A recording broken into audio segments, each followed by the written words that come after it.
Welcome to Mission Evolution Radio Show with Gwilda Wiyaka, bringing together today's leading experts to uncover ever-deepening spiritual truths and the latest scientific developments in support of the evolution of humankind. For more information on Mission Evolution Radio with Gwilda Wiyaka, visit www.missionevolution.org. And now, here's the host of Mission Evolution, Miss Gwilda Wiyaka.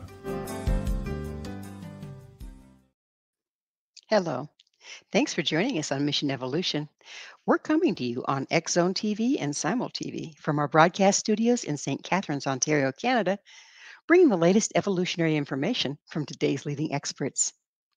This hour will explore ancestral healing. The impact of ancestry on our lives has long been a topic of debate. People once believed in bad blood, that certain family lines bred bad people. Family heritage was of a potential spouse was met with much scrutiny. Royal lines were greatly valued while commoners were shunned. Later, we believed that while heredity did have some influence on our lives, we're not controlled by it. Today, there's increasing evidence that not only does genetics have a greater impact than we might think, but trauma and emotional damage is also passed down the ancestral lines. With us this hour to explore the ancestors, ancestral damage, and healing is Anuradha Dayal-Gulati. Anu is a certified energy practitioner specializing in ancestral and emotional healing and the author of Heal Your Ancestral Roots, Release the Family Patterns That Hold You Back. Anu came to the U.S. to earn her Ph.D. in economics and stayed. Her training in ancestral healing work helps people release their past and reclaim their power. Her website, healyourancestralroots.com. Anu, thanks for joining us on Mission Evolution. Thank you so much, Gwilda, for having me. It's my pleasure to be here with you today. Yeah, we should have a lot of fun. This is a wonderful topic. And I think one that's really interesting people at this point because the take on it has changed so much over the years. So you have a PhD in economics. How did you go from there to ancestral healing? Oh gosh, Gwilda, I think at some level it was meant to happen. And when it did, it happened in a very traumatic way. I had a health problem and I had to go into the ER. And I came out thinking, I got to get back to life as usual, put this behind me and get going. But then one night out of nowhere, I had to go back into the ER again.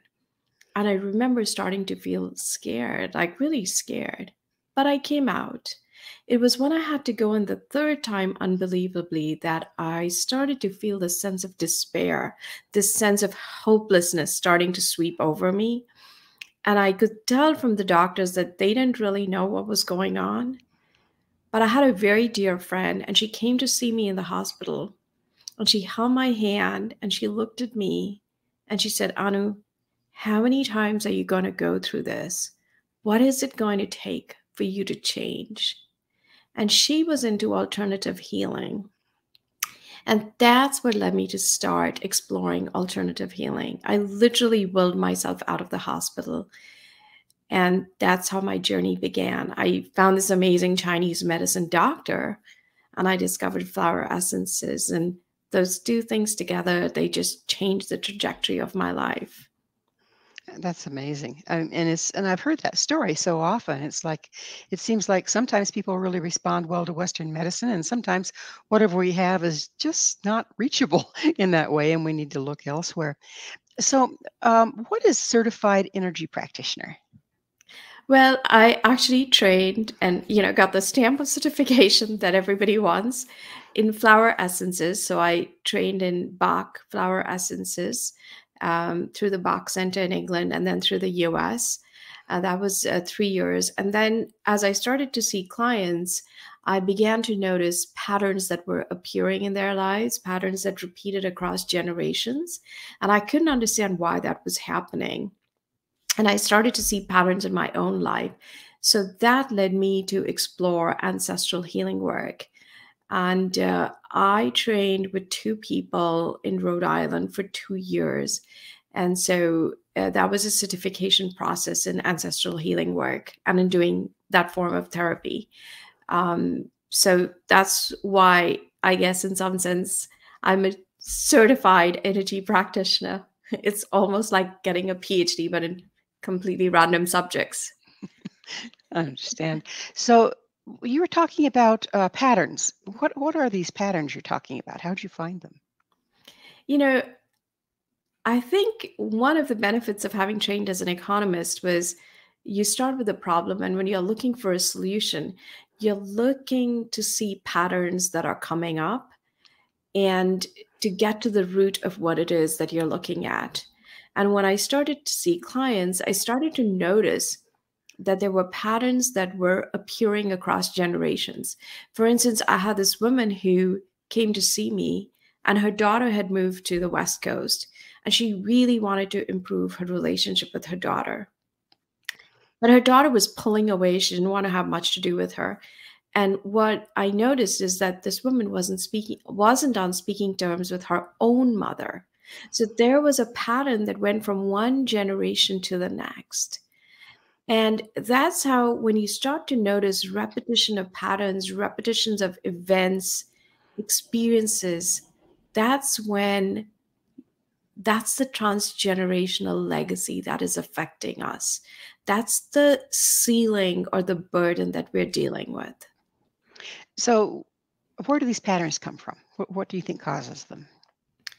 You know, in a lot of Eastern traditions, as well as the Native American traditions, our ancestors are not just our parents or grandparents, but it includes those who came up to 7 generations before us. And if you think about it, that's 252 mothers and fathers that need to have existed for you to be here today.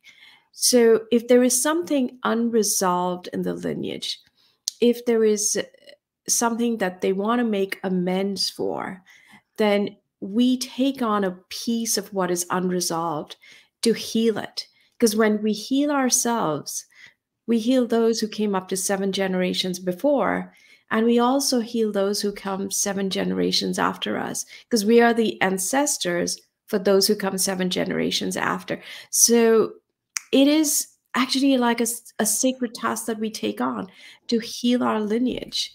And that's when we start to notice the patterns, and we start to shift them, and we start to let them go. So do you feel that these patterns are passed down genetically? That epigenetics is starting to show that, trauma is actually passed on to the descendants. Is this what you're talking about? I think, the most famous study of the epigenetics of the mice and the trauma was where the mice had the electric shock and the cherry blossom smell released at the same time. And they found, even when 4 generations later, the male offspring had nothing to do with the male mouse who originally received the shock, they were still afraid of the smell of the cherry blossom. So I think our response patterns can get encoded because our emotions are what really travel through the generations. The transgenerational burden is the energy of unresolved emotions. But I think patterns, the repetition of events and experiences, are the way in which our ancestors are wanting us to make amends and repair the family lineage. You mentioned something that perked my interest. Now, I can see how if we do a correction here in this generation, it would affect our descendants. But how does it affect our ancestors? That's going backwards. So, in a lot of traditions, the ancestral energy is hanging around us. When I started my training in family constellation work, they would say, you walked in with all your ancestors, and I'd go, right, like, I don't know what that means. But this ancestral energy is hanging around us. It's acting as a ceiling on our life. And that's why we experience blocks, the kind where if you want financial success, you want professional success, you want to have a relationship, and there's just like a block. And that's where the ancestors are acting as a ceiling on your life. But if we start to shift this ancestral energy, what we do is we allow them to lift into higher planes, evolutionary planes, soul planes. And from those planes, they can be more helpful to us. They're not so much of a negative influence, if that makes sense. Do you think that we're simply changing our relationship to it versus them themselves? Yes, we are changing our relationship towards them, and that's what allows them to shift. Because what is ancestral healing really? It is releasing the feeling that you're a victim of your lineage, of what came before you. So if you think of those 252 ancestors, they're like 252 chapters or 252 acts that happened before you were born. So you come onto the stage, the main stage of your life, and you don't know what happened before. You're not quite sure, but you have to play your part. So if we release the feeling that we're a victim of what came before, we can allow our ancestry to sort of be at peace and rest. And then we become more free to live our own life because we're not looking to blame someone. We're not looking to get something fixed because it cannot be fixed. It's past. We can only shift the way we carry the past. We cannot change it. And that's what gives us freedom. That was the piece that I was looking for, is that you're not really literally changing the past, but rather your relationship to it, and therefore how you move forward and what you pass on to your descendants. Absolutely. Okay, Absolutely. that makes sense. So we have a lot of damage that goes on in our personal lifetimes, that we then carry, that causes part of that ceiling or that restriction. How can you tell if what we're dealing with that's holding us back is from our personal lifetime or from our ancestry? That's a really interesting question, Gwilda. And at a theoretical level, is this mine or is this my ancestors? It becomes interesting. But at a practical level, for some of us, we don't know our ancestors. We don't know our ancestry. We don't know where they came from. All we can do is work with ourselves where we are now and heal and release that. And a lot of times, the longest healing journey is not with our 7 generations before. It's from here to here. It's from the head to the heart. Hmm. And it's acknowledging and saying, my father was this way, my mother was this way, or my grandparents were this way, but I can choose how I'm going to be. I can choose to let that go. Um, and in family constellation work, they used to say that only an adult can leave the family of origin, and that an adult takes responsibility for their life. So an adult can move forward, releasing the past and all its baggage. I once heard it said, and we're about out of time in this segment, but I once heard it said, you don't go through the garbage, you just take it out. So is that kind of what we're looking at, is, okay, here it is. It doesn't matter where it come from or where it came from. Let's just deal with it in our lifetime and move forward. Yes, and that's what a lot of traditions do. They have these rituals to just pick up the garbage and take it out instead of going through it, because a lot of times we don't have that much knowledge to go through it. A lot of people, they might think they know their ancestry, but maybe they didn't, you know. Yeah.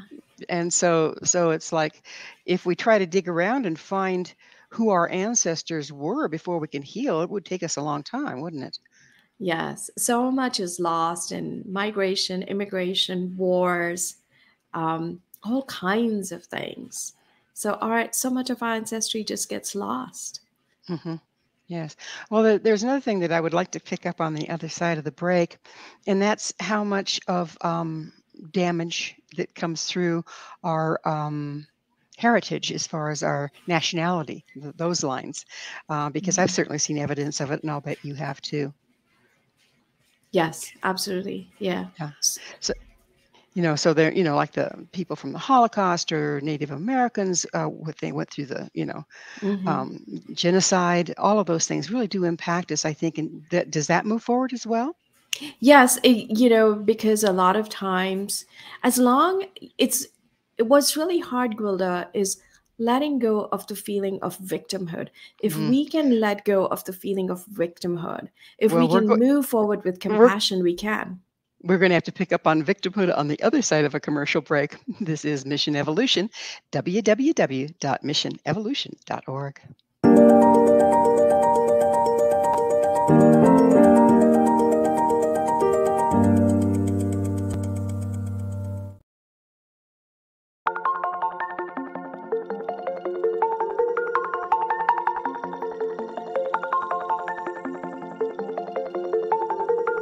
Question: what is the name of the unique blend of coffee you get that has been formulated by a neurologist, a neurobiologist, and a pharmaceutical chemist? Answer: you get Beautiful Mind Coffee, a unique coffee blend that tastes great and has herbal ingredients that your brain will love, and it is not just coffee, it's brainalicious. Dr. Rathbone, Dr. Jang, and Dr. Winslow, the scientific team that created Beautiful Mind Coffee, decided to collaborate on a coffee focusing on brain health.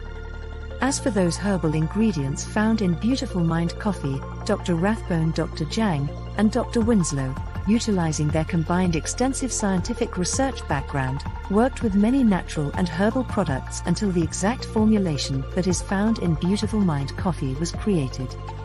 With a unique scientific formula not found in any other coffee being sold or served, Beautiful Mind Coffee is the only coffee blend that contains 3 herbal ingredients found to aid in boosting your daily mental clarity and focus. Every cup of Beautiful Mind Coffee contains scientifically formulated amounts of maca root powder, green tea extract, and American ginseng, all supporting good brain health. Taking care of your brain's health now can help delay or prevent the onset of cognitive dysfunction, including dementia, Alzheimer's, and more general memory loss as you get older, just by enjoying the delicious flavor of our roasted coffee and herbal ingredients found exclusively in Beautiful Mind Coffee. Did you know that cognitive dysfunction also refers to deficits in attention, verbal and non-verbal learning, short-term and working memory, visual and auditory processing, problem-solving, processing speed, and motor functioning? For more on Beautiful Mind Coffee, the 3 scientists who formulated Beautiful Mind Coffee, and more details on the 3 unique herbal ingredients in Beautiful Mind Coffee, visit www.beautifulmindcoffee.ca. Beautiful Mind Coffee is now available online at amazon.ca and amazon.com. To order Beautiful Mind Coffee, visit www.beautifulmindcoffee.ca today.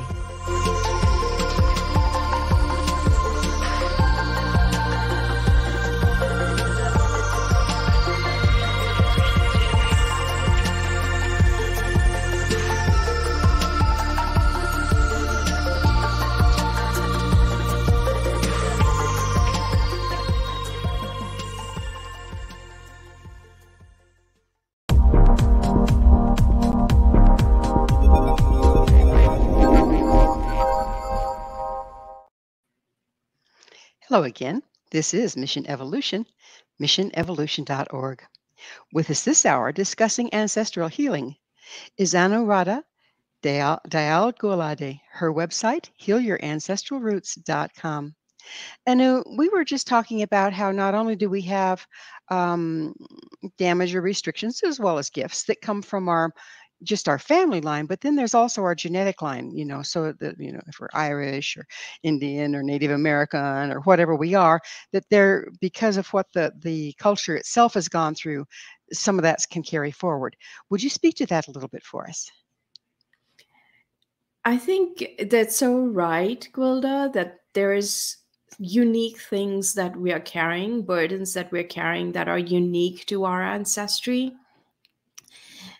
But there's also another piece of this, when we heal ourselves, we actually bring into the world the gifts that we uniquely were designed to bring.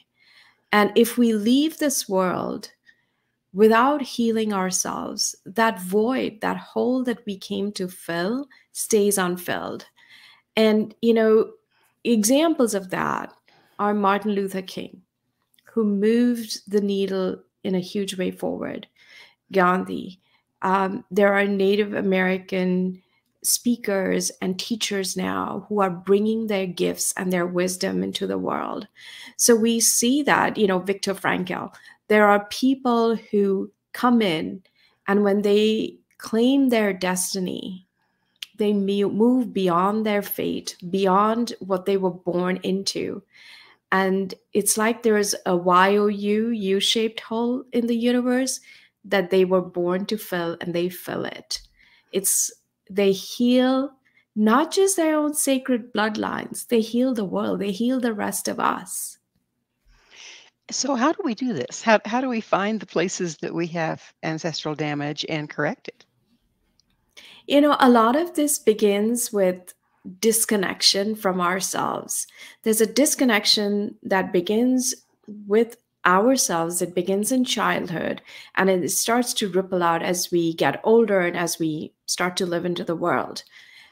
And healing ourselves requires us to heal that disconnection that we feel within ourselves. And one place to begin, I feel, is, you know, we are told so many times that we are rational beings. We are rational beings who have emotions. But if we flip it and we start to believe we are emotional beings who rationalize, then our emotions can take center stage. We can start to use them as a compass to go back inside and to heal ourselves. Because I used to think, you know, why do Indian masters like sit on mountaintops or, you know, just meditating? What does that serve? But when you heal yourself, when you bring peace inside yourself, you start to radiate it out. And that disconnection that we feel is where we are disconnected from ourselves, and negative emotions are actually pointing to that disconnection we feel within ourselves. And So the positive emotions are, you know, where we have restored that connection. or where we didn't lose it. Or where we didn't lose it, peace, harmony, contentment, love. You know, there's that connection we have with ourselves, and then we can then connect out to others in the same way. So how do we find those spots? What exactly does it look like? You find that actually, you know, researchers at the University of Glasgow said there are 4 primary emotions: fear, anger, sadness, and joy. And a lot of times we're cycling in the first 3, but joy sort of subsumes a lot of the emotions of contentment, gratitude, happiness in other people's happiness, just like the feeling I have enough, the compassion for others. So that is coming from that space of having accessed the inner contentment and peace. And I think there are a lot of practices that do that, like mindfulness, meditation. But I find this is where I tend to use flower essences, because I feel like they allow those emotion shifts to happen more easily and much more gently and with much less effort on you know, our part. So as I'm understanding it, you're using the negative emotions as a guidepost to the damage. Yeah. So, for instance, let's think of the emotion jealousy. You know, we think of jealousy as a really negative emotion. You might say, oh my God, she's always so jealous. She gets really jealous. But if you think about it, underneath that jealousy could be that feeling of sadness. I really want what she has. Someone might have tried to get it. So I really wanted it, but I couldn't have it. And I'm never going to have it. Or it's like, I don't even know what to do to have it. So underlying that jealousy is like, you know, sadness, disconnection. So if you start to see it as a place to reconnect with yourself, to take steps forward, to have that sense of acceptance and compassion for yourself, then you can start to see that negative emotion as an invitation towards action that aligns you to your higher truth. And So that's forward. you you use the essences to start to transcend this. Is this done by a frequency correction? Is that what's going on there? Well, our emotions are frequencies. I mean, there's neuroscientists now who've studied that. Um, what flower essences are, they can be thought of as medicine from Mother Nature, which is vibrational. So, for thousands of years, dew was considered sacred. It was considered to have healing properties, you know, whether it was the Egyptians, it was the Indians, or even, you know, German mystics thought of dew as having sacred healing properties. But the thing is, it's really hard to collect enough dew. So in the 1930s, a British surgeon uh, discovered a way to recreate the healing, energetic, vibrational property of the flowers by creating these wildflower infusions in water and stabilizing them with brandy as a preservative. So that's how we get the flower essences. And they really are vibrational in nature, because there's no part of the flower in them, really. It's just the energetic property. Does that, when we're doing drugs, they're standardized. But if we're working with flowers, they change from season to season. Is that change auspicious? Auspicious, like it keeps up with what changes that are going on the planet and what changes we need to align to? So Dr. Bach, who was the original founder of the flower essences, he discovered 38 flowers that he identified and that he used. And those were considered sort of foundational. After him, there were other flower essence practitioners who, created different lines of flower essences to see how they worked. Not all flowers are considered suitable for essences. They usually are wildflowers. They are grown, where there's very little pollution. They're not the flowers from your garden, for instance. And there's a lot of case studies and casework on the Bach flower essences, which is widely available. They've been around now for about 100 years. Amazing. Yeah. Proof is in the pudding kind of thing. Yes. Yes.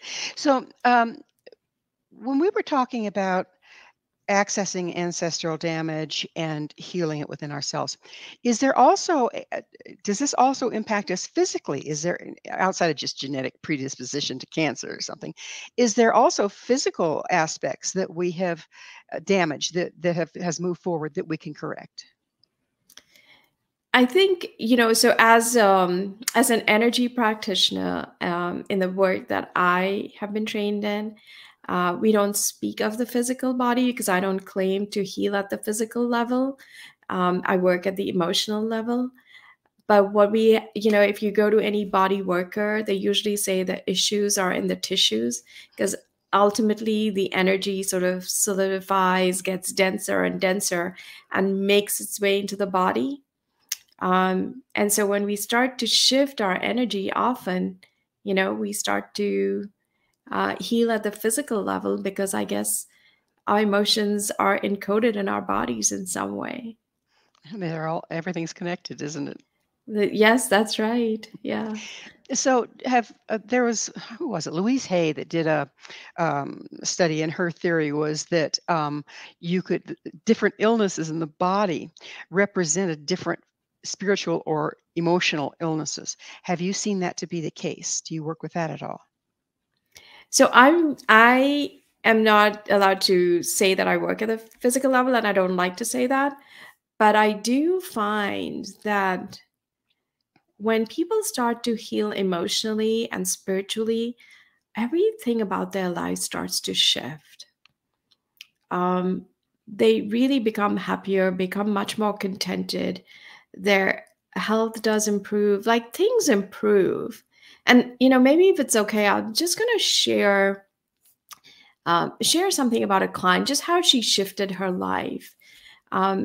This really lovely woman called me, and she was in her early 50s, and she called because she had a son who had quit his job, and she started to notice these family patterns. So she noticed, for instance, that she was a primary breadwinner in her family. Her two daughters were the primary breadwinners, and now her son was saying, "I'm quitting my job," and she was really upset.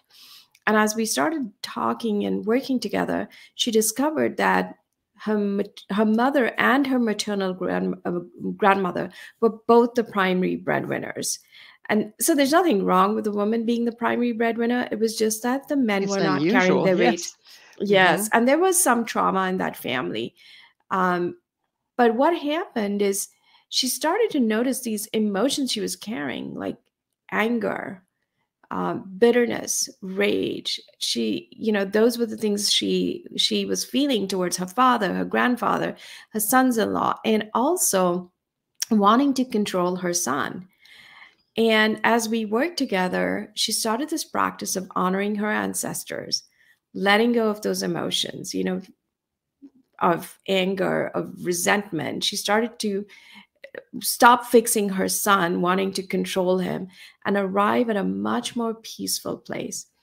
And as she started to do that, she started to be much more appreciative of her sons-in-law as well, and her own family. And one day her son called her and he said, "Mom, I just want to let you know I've gone back to work. I don't know what came over me. I mean, she was thrilled, but I think the words, I don't know what came over me, that's what made me realize like the family energy field had shifted. The pattern had broken. And so when you start to do the work, I think it's amazing how much can shift just by honoring your ancestors and shifting your own energy. So, from what you're saying, there is an invisible impact of our healing that moves to our descendants in this example. What is that connection there? What is that energetic? Because she didn't say anything to him necessarily. They didn't go into therapy together. There was nothing obvious that happened outside of her own process, her personal process. So, what's the mechanics behind passing that forward? You know, it's if we go back to the male mouse and the cherry blossom smell, I'm just going to use that analogy. So transgenerational burdens is the energy of unresolved emotions. And in her case, those emotions of anger, resentment, bitterness, you know, shifting those emotions, letting go of the feeling that she was the victim of what came before her. So when she could let go of those emotions, it cleared the way for the generations to come. The baggage didn't have to be carried because it was just, you know, getting passed on for somebody else to do the healing work. But when she claimed her healing space and the willingness to shift, it started to clear everything for those who came after because the baggage was over. So the what was being held in suspension basically by a particular frequency became fallout when she corrected it. Yes, yes. That's how I see it. Makes sense. Makes perfect sense. Well, it's that magic moment. We need to make another station break. Anu and I will return. So we're going to continue this discussion on the other side. You stay right there. This is Mission Evolution, www.missionevolution.org.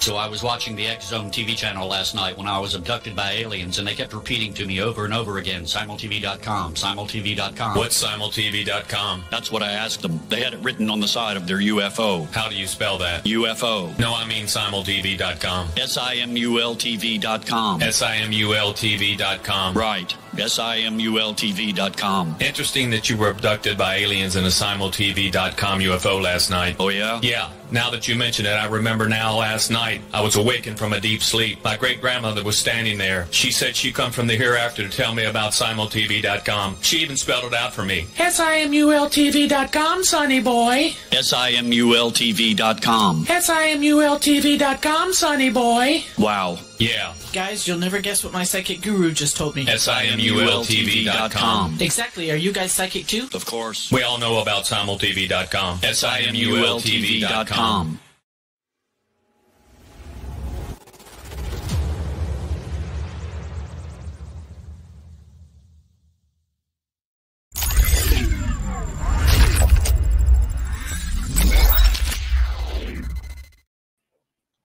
Hi there. This is Mission Evolution, www.missionevolution.org. Our guest this hour is Anuradha Dayal-Gulati. I'm having trouble with your name today. It's a mouthful. It is. Of course, then so is mine. Anu's website is healyourancestralroots.com. We were getting into how the mechanics behind how what we heal personally can then impact our ancestors or our descendants. Can it also impact other people around us? I think when we shift, we start to radiate better energy. I mean, look at all the shootings that happen. It comes from a space of anguish, a space of so much personal pain that you're willing to take it out on somebody else defenseless. So when we heal ourselves, we actually, I think, become better people to be around with in our terms of our family, society, relationships, everything. Because, you know, a lot of times when people are struggling with unhappiness, behind it is the quality of their relationships, because we all know that there's so much research that says that it's the quality of relationships that really influences the quality of your life in terms of health and happiness. Yeah. Right. So if we, one of the things that's come up over the years, clear back from when I was in college, and we won't talk about how long ago that was, but is the idea of nature and nurture. So how much of this is energetically passed down through the DNA, and how much of it is passed down by the way the parents parent like their parents parented, and so on?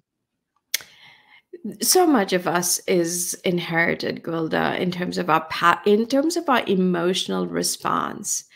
And when you think about trauma, whether it's with a big T or with a little t, when trauma happens, it's the expression of love that's lost, the expression of love in a family. So the patterning that we're picking up is actually a response to that expression or non-expression of love. The mother who was estranged from her daughter on the West Coast, she really wanted to be with her, wanted to connect with her. Sort of mother and smother can sometimes be only one letter apart. And the daughter wanted distance. So that's a patterning. It's a pattern response across generations. But how she was parenting the daughter might have been in response to how she was parented. So, we are in action and reaction phase, but going inside allows us to shift to a space of response rather than reaction. Regardless of where it came from. Yes, because we start to live more intentionally with greater awareness. Amazing. So, is this a time in our history? We've seen, if we go back through our history through the 7 generations, it's been a very traumatic time. There have been wars, there have been all sorts of, genocide and everything going on. Do you think that this time that we're moving into now better supports healing those old wounds than times past? I like to be optimistic. And I think, my daughter's studying history in school, and I'm always fascinated by what they're studying. And there's like an arc of history, which I feel does move us forward in terms of greater understanding. We move from imperialism to colonialism, from kingdoms to democracy to human rights to rights of women to vote. So I feel like if any point of history we look at is sort of we can feel like, oh my God. But when you look at the arc of history, I feel like it moves us forward. And so in some sense, we're also seeing so much more for the younger generation, much more awareness of practices of like mindfulness, meditation, compassion.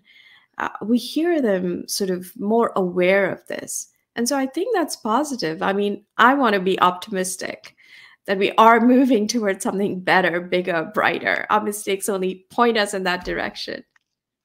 Do you think that this process of ancestral healing or self-awareness can help that process to become an evolution rather than a devolution, devolution, if you will?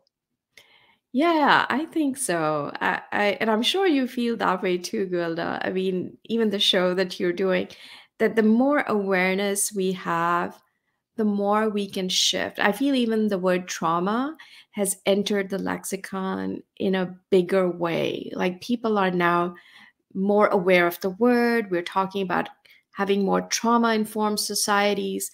So I feel like this is a positive shift that can, move us all, move the needle in the right direction. So How can a person tell? Now, I'm sure the audience is saying, "Okay, this is all good," but how can I tell personally how much I'm impacted by ancestral issues and how much I'm impacted by my personal issues? How can you recognize that you are indeed being held back by these things? I think, they're so closely intertwined, but there is, if you start to look at your life and notice, what am I struggling with? What is the thing that's really bothering me? Is it the lack of a relationship? Is it financial success? Is it professional success? What am I struggling with? And then start to notice, has this pattern been appearing in my life elsewhere? So, for instance, if I'm having trouble speaking up at work, I can't ask for the promotion I want, I can't ask for the promotion I deserve. Have I had trouble speaking up in my family? Is this pattern repeated somewhere else? Do I get overlooked? Do I get passed over? And then you could start to explore, who did this happen to before me? I think that question, who did this happen to before me, starts to open the window into looking at, where might this pattern have originated? And that starts to give you a clue as to what you're dealing with and where you can start to create change. So it helps to identify it. It's not, because earlier we spoke about just taking the garbage out rather than going through it. But now you're talking about, well, getting introspective and really kind of doing some detective work. Um, Reconcile that for me. So there's two things that happen. One is, as you start to build your intentional awareness, there are patterns that keep coming to the surface. I thought this was a one and done thing, but I noticed that patterns keep coming to the surface to be released. So this is an ongoing journey. Where do we get the tools to support and resource ourselves? Because anytime change is happening or we are in the midst of transformation, we need to support ourselves. And I think things like journaling, things like being in nature tend to be supportive. But there was a Cuban medical anthropologist, Alberto Villoldo, and some of your listeners may have heard of him. He went to South America and he found these ancestral altars. And he said, in the West, we thought of these as ancestor worship. And he said, it's interesting because when you create these ancestral altars, they were done so that people knew where their ancestors were, so that they were not running amok, ruining your life. So when he said that, I discovered that something that we do in India, which is create an altar at home, which becomes a place to anchor the energy of the home. An ancestral altar anchors the energy of the ancestors in some way. And by stopping at your ancestral altar and praying for, not to your ancestors, but praying for your ancestors, you can allow their energies to lift up. If you just simply accept them, the act of acknowledgement, honoring, allows them to really release their energy and shift up and move up, to higher planes of existence. Do you feel like that practice actually puts us in a position to transmute? In other words, we've been talking about the ancestral damage and what we've carried, but there's also gifts hidden within that garbage can. Is this a way of letting go of the damage and receiving the gifts on the other side of that? Yes, I think that's really nicely put, Gwilda, because in so many Eastern traditions where people didn't know the ancestors, didn't know anything, maybe, they had these fortnights where they would go and honor the ancestors, visit the graves, clean the graves, offer food, offer wine, offer, prayers. And these are ways in which we establish a link with what's invisible. And doing that was the idea of like lifting their energies and allowing them to move on. And I think when we do that, we can sort of stop that energy from hanging around us and shift it. The unprocessed energy. But what about the gifts that they've carried? I mean, I have we all have a lot of gifts that came through our lineage and through our DNA that seem to be masked over by our regrets and our damage. But if we lift that, how can we better access those gifts? Yeah, and so many times we just think of the burden or the challenges. We don't really notice the gifts, which could be as simple as your smile, as your sense of humor, as your green thumb, as your ability to dance or sing, or your scientific mind. But when we start to acknowledge the ancestors, we start to accept the gifts of our lineage, we start to be more aware of them, we start to have more gratitude for what came before us. In a lot of Eastern cultures and the Native American culture, there's the idea of respect. Respect creates a level of acceptance. It is what it is. It was what it was, instead of like trying to fix it. And so focusing on what you have received creates like an energy of gratitude and an energy of acceptance as well, which allows you to move forward. There's some key words that we've been using here: gratitude, acceptance, and intention. How do those play a part in all of this? I think they're interrelated, and yet at the same time, I feel 95% of our subconscious, they say, is running our life. We're just like using maybe 4 or 5%. The more intentional we are, the more we allow that subconscious to come to the surface and not run our life. It's like, what is it? That green-eyed Hogan, the Hulk or something, whatever it is, those monsters that they have like in the Disney shows sitting inside us and running the show. But if we start to live more intentionally, then we can start to notice not just the challenges, but the blessings. We can start to live from that space of gratitude, because we start to notice that we are being supported actually in many small ways. Synchronicity, noticing synchronicity is a way of noticing how we are being supported, as opposed to just, seeing the glass either as empty or half full even. That synchronicity is another key word here, isn't it? Is being able to, isn't synchronicity what was used for divination a lot? I think so. I'm not so familiar, but I think we think of the universe as speaking to us through synchronicity, and so we make meaning out of it. But I think it's important to not force synchronicity into like forcing, like, oh, the relationship I'm in with, he shares these characteristics with my father, so I think it might be meant for.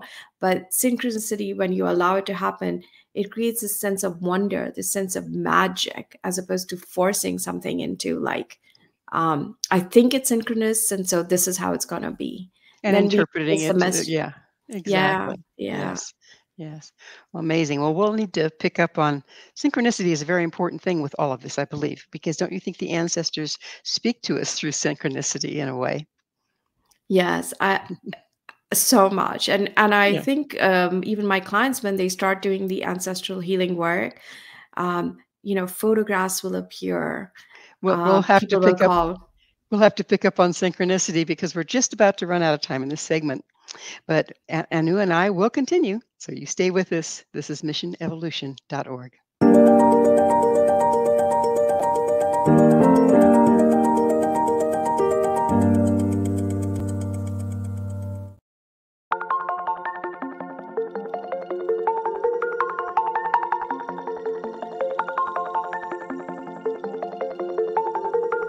Question: what is the name of the unique blend of coffee you get that has been formulated by a neurologist, a neurobiologist, and a pharmaceutical chemist? Answer: you get Beautiful Mind Coffee, a unique coffee blend that tastes great and has herbal ingredients that your brain will love, and it is not just coffee, it's brainalicious. Dr. Rathbone, Dr. Jang, and Dr. Winslow, the scientific team that created Beautiful Mind Coffee, decided to collaborate on a coffee focusing on brain health. As for those herbal ingredients found in Beautiful Mind Coffee, Dr. Rathbone, Dr. Jang, and Dr. Winslow, utilizing their combined extensive scientific research background, worked with many natural and herbal products until the exact formulation that is found in Beautiful Mind Coffee was created. With a unique scientific formula not found in any other coffee being sold or served, Beautiful Mind Coffee is the only coffee blend that contains 3 herbal ingredients found to aid in boosting your daily mental clarity and focus. Every cup of Beautiful Mind Coffee contains scientifically formulated amounts of maca root powder, green tea extract, and American ginseng, all supporting good brain health. Taking care of your brain's health now can help delay or prevent the onset of cognitive dysfunction, including dementia, Alzheimer's, and more general memory loss as you get older, just by enjoying the delicious flavor of our roasted coffee and herbal ingredients found exclusively in Beautiful Mind Coffee. Did you know that cognitive dysfunction also refers to deficits in attention, verbal and non-verbal learning, short-term and working memory, visual and auditory processing, problem-solving, processing speed, and motor functioning? For more on Beautiful Mind Coffee, the 3 scientists who formulated Beautiful Mind Coffee, and more details on the 3 unique herbal ingredients in Beautiful Mind Coffee, visit www.beautifulmindcoffee.ca. Beautiful Mind Coffee is now available online at amazon.ca and amazon.com. To order Beautiful Mind Coffee, visit www.beautifulmindcoffee.ca today.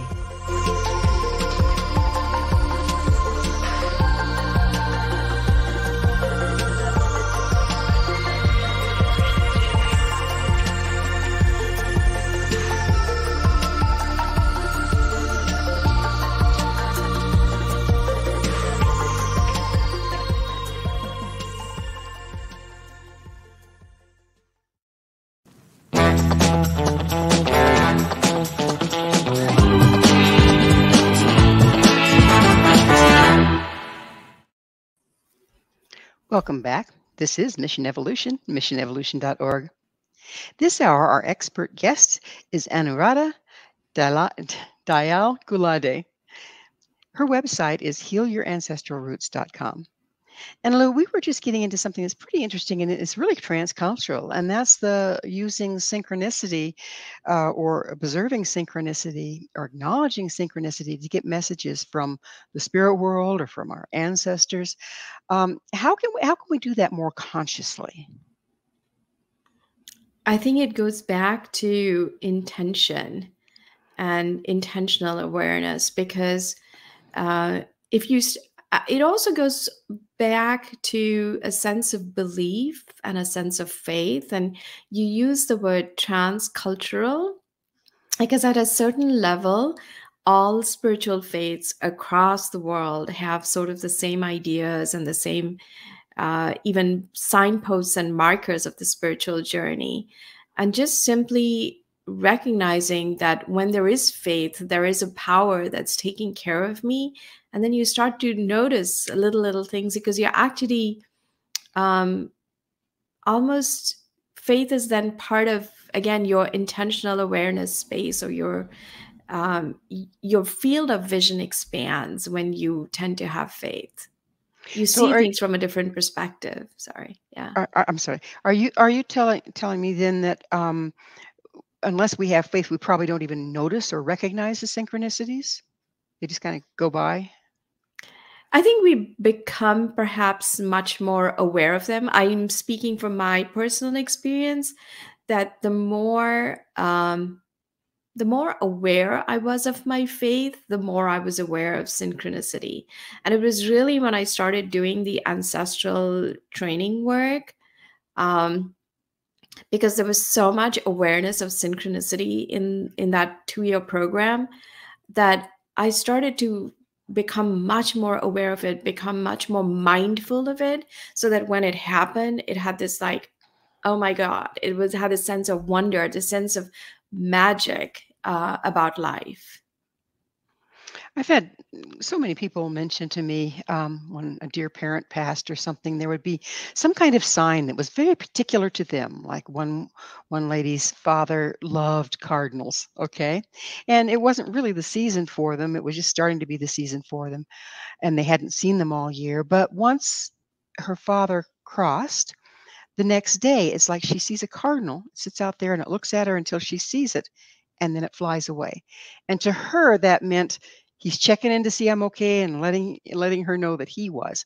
Are those the kind of things that we're looking for in synchronicity?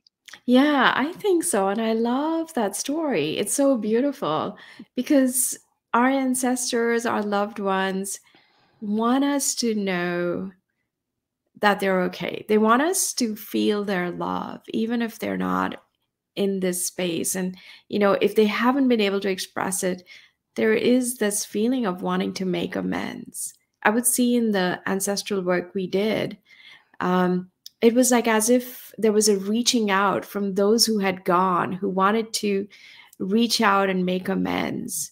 And if someone had lost someone they loved, there was a reaching out to go on to the other side.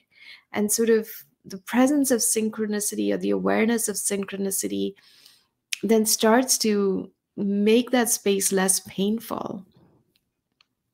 Let's shift gears just a little bit. There's a couple things. One, we have a lot of adoption that goes on, and the people that are adopted, historically and probably still now, are not allowed to know who their parents were or what their lineage is. It's just like it's erased. So they don't have any direct hook in knowledge-wise of their ancestry. But then they're adopted into a different family that has their own ancestry, their own lineage, their own damage and gifts. Do you feel that the making of a family like that impacts the person that's come into this family, that they're now given access to the gifts and the restrictions of the ancestry of their adoptive family? Well, if we believe there are no accidents, then something is playing out there that is probably more than we can see with our, human eye and limited perspective. However, I do feel that when there is adoption, it doesn't mean that the biological family doesn't exist. It still exists.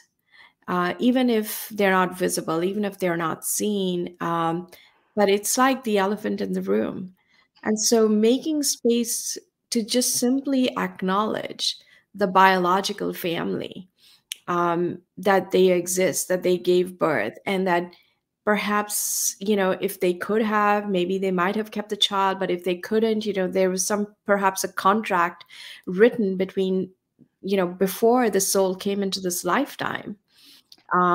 Because the idea in the East is that your soul karma is what you came to heal in this lifetime, and the family karma is the family in which you came to heal it. So it could be biological, it could be adopted, but the family is the family in which you came to heal your soul karma. So if a person is adopted, can, say, for instance, building a family altar for their original lineage, can that help heal them? Because there's certain damage that goes along with being adopted.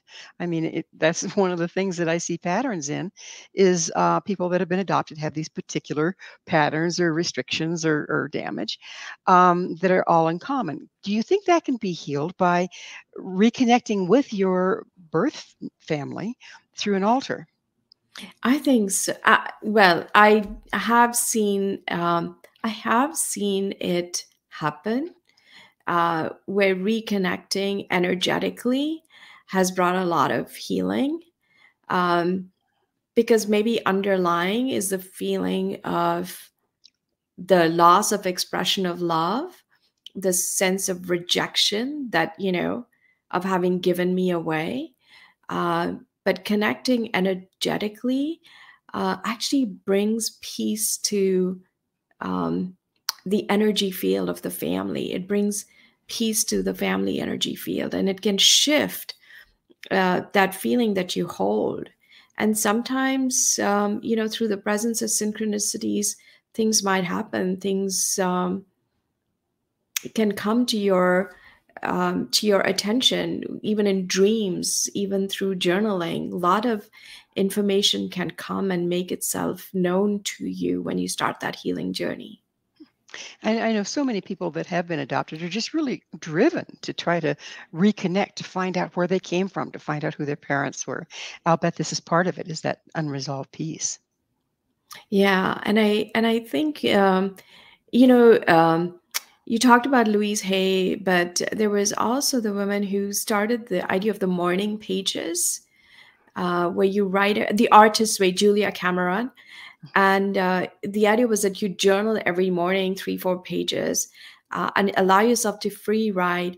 And I have seen in that writing process, sometimes your ancestors also speak to you. Information starts to flow because you allow yourself to not judge what is coming. And so you can access the space of information flow like a download. So that's another practice that can provide healing. It seems like in this generation, in the recent generations, we've gotten more and more and more away from the elders sitting around the fire sharing their wisdom. Okay, now they sit in a nursing home and nobody wants to hear from them. Can this also help? Can we literally access wisdom and information this way? You mean from the ancestors? Mm-hmm. Yes, totally. I think so, because the interesting thing about being in the ancestral healing was they used to say the ancestors come, they're ready to be present for the healing, but it's like we all learned, we all grew in wisdom, even if they were not my ancestors, because the ancestors want to teach. And sometimes when people share stories, I feel like their ancestors are teaching me. So once you open yourself up, the ancestors, like you become part of something bigger, and you're guided and blessed, really. I mean, that's what we really want. We want the blessings of our ancestors. And let go of the damage and pick up the gift. Yes, Yeah. yes. So it's about that time in the program, Anu, when I have to ask, what is your mission? My mission came out of being in the ER, because it made me recognize how important hope is in our life, and that when it's gone, this sense of despair and powerlessness sweeps over us. So my mission is to make sure that people know they are never powerless, that they can create change and they can create the life they want. You are never powerless and you're never alone. There's support everywhere. Including from our ancestors. Yes, from ancestors, Mother Nature, the universe. How much do you feel that the family lineage and our, healing our ancestry and our ancestral damage, how much is it seems like the family is kind of responsible for aligning the child with the flow of love? Is that what we're healing here? Is our ability to channel love into the world? Yes, and that's a tall order. But I have this quote on my desk that says, "It is only love that can heal the wounds of the world." And I think, our pain teaches us compassion. It teaches us the fragility of life, and opens our hearts, because, we get used to living from the head. But if we live from the heart, if we see from the heart and feel perhaps with the mind instead, we can live a much richer, happier life. In mass, right? Not Yes. just one of us, but the whole enchilada.